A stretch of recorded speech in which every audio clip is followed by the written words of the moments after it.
We're going to keep things moving right along. Your next comic, another one of my good buddies, one of my favorite comics in Chicago. He is one of the producers on one of the funniest comedy shows in Chicago. My Best Friend is Black, every fourth Thursday at the Lincoln Lodge. So goddamn funny.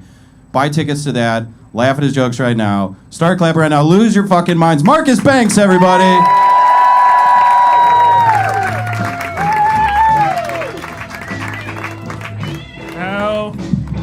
One time for Joe, everybody. One more time for Joe. Oh my God, the shirt is so tight. I can't breathe. I'm grateful to be here in front of people that might be nice to me. My asthma is too bad to wear this tight of a shirt. It's insane, but I'm grateful to be here. I think you guys might be nice to me, and I think that's important for me because people are mean to me for no reason. I used to wear glasses, and one time this white lady came up to me, and she was like, I feel more safe around you as a black guy because you have glasses on. Oh my God. Yeah. So I stole her wallet. That's what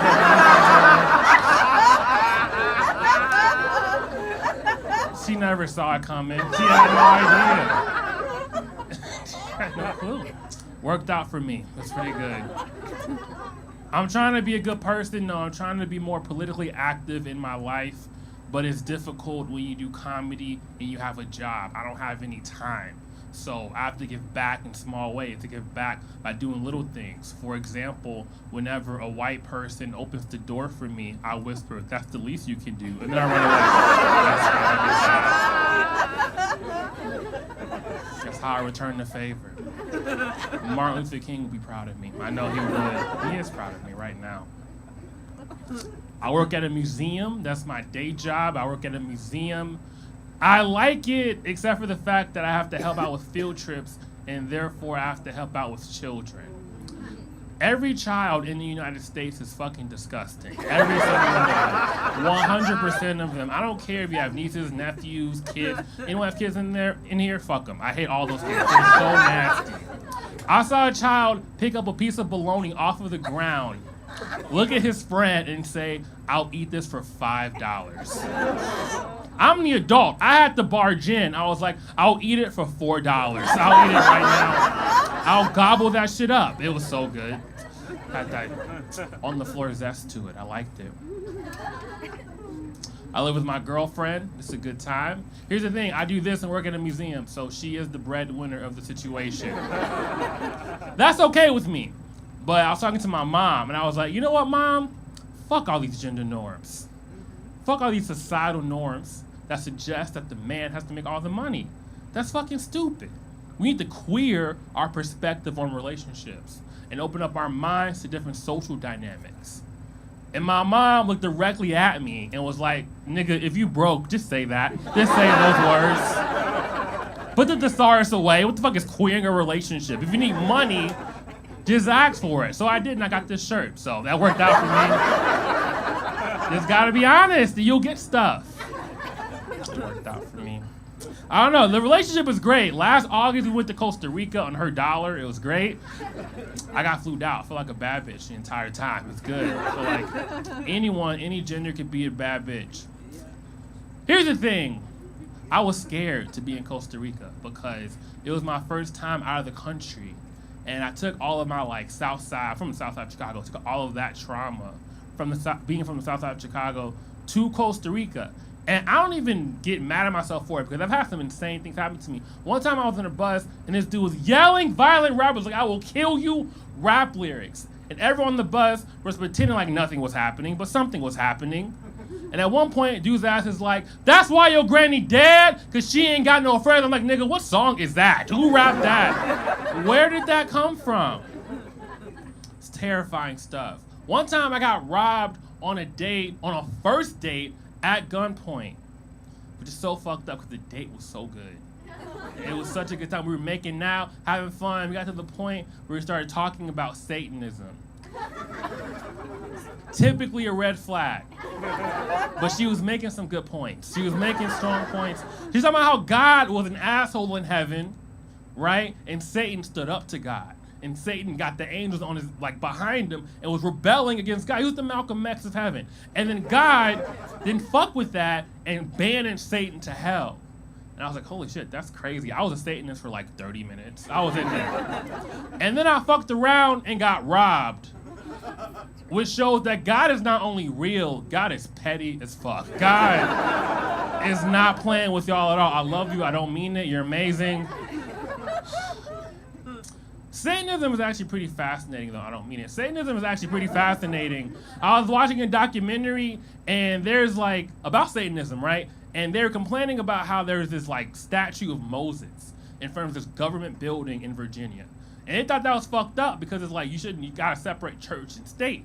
So they didn't tear the statue down. They were like, okay, if you're gonna have this Moses statue in front of a government building, we're gonna build a statue of Satan, put a large dick on him, and put that next to the Moses statue. And then the government took down the Moses statue. I'm like, that's brilliant. They reacted with presence. I think black people need to do that. We don't need to tear down these Confederate statues. We just need our own statues. Y'all know those videos where a white person says the N-word and a black person smacks the shit out of them? Just a statue of that right next to a Confederate. And then right next to that, a bunch of niggas watching that video on their phone. Shocked. I'd love that. That's justice to me. Living in Chicago is fascinating. I know COVID's like, shit's back to normal because I was living my life and this angry old white dude came up to me. He was like, hey, I bet you voted for Obama because he's black. And I was like, hey, I bet you don't realize that I was 13 when that happened. So that's not how voting works. Then he's like, hey, I bet you voted for him the second time. And I was like, hey, I bet you don't know what 13 plus 4 is, do you? You have no idea. He kept going. He was like, you should go back where you came from. I was like, well, your ancestors kidnapped my ancestors and stripped away our history, so I don't know where the fuck I came from. And then y'all had the nerve to make Ancestry.com and make me pay to figure out where I came from. That's bullshit. I think that black people should get a discount on Ancestry.com. We should. Black people should get 3/5 off Ancestry.com. Just to start it off, work our way to 100% off. I like that idea. I went to an all-black school with all-white teachers, which made Black History Month an absolute disaster. One time, a white nonprofit came to our school and made us chant Emmett Till's name. Emmett Till, Emmett Till, Emmett Till. I was like, are we summoning this nigga? What the fuck is happening? Can we please leave him alone? All-black school, all-white teachers, they had no idea what to do with black kids. They had no idea what to do with black kids that like Crank That Soulja Boy by Soulja Boy. They had no idea what to do with black kids whose favorite lyric from that song was Super Soak That Hoe. They had no idea. We yell Super Soak That Hoe all the time. Cafeteria, recess, class, all the time. And at one day, our teacher stopped us. She's like, do you guys know what that means? Do you guys know what super soaking that hoe is? That means coming all over a girl's face. And we were like, we did not know that until you said some shit. We're gonna say it all the time now. We're 12. Thank you. Yo, I've been Marcus Banks. Give it up for your host.